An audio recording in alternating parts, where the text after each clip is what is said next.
Germany ने भी Iran को धमकी दे दी है। कहा है कि अगर ईरान पीछे ना हटा तो ईरानी जौहरी प्रोग्राम का मुकम्मल खात्मा किया जा सकता है। एक इंटरव्यू में जर्मन चांसलर फ्रेडरिक मेर्स ने वाज़ेह किया है कि ईरानी जौहरी प्रोग्राम के खात्मे का मकसद इजराइल तन्हा हासिल नहीं कर सकता। उन्होंने इल्जाम आयद किया है कि ईरानी हुकूमत दुनिया भर में तबाही फैला रही है। जर्मन चांसलर ने मौक़िफ़ इख्तियार किया है कि ईरान मुज़ाकरात की मेज़ पर वापस आए तो फौजी कार्रवाई की ज़रूरत नहीं होगी। ये भी कहा है कि ईरान कमज़ोर हो चुका है। ईरानी हुकूमत शायद अब दोबारा अपनी पुरानी ताकत हासिल ना कर सके।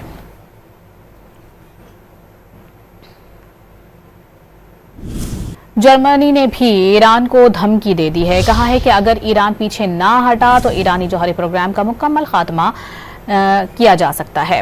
एक इंटरव्यू में जर्मन चांसलर फ्रेडरिक मेर्स ने वाज़ेह किया है कि ईरानी जौहरी प्रोग्राम के खात्मे का मकसद इजराइल तन्हा हासिल नहीं कर सकता। उन्होंने इल्जाम आयद किया है कि ईरानी हुकूमत दुनिया भर में तबाही फैला रही है। जर्मन चांसलर ने मौक़िफ़ इख्तियार किया है कि ईरान मुज़ाकरात की मेज़ पर वापस आए तो फौजी कार्रवाई की ज़रूरत नहीं होगी। ये भी कहा है कि ईरान कमज़ोर हो चुका है।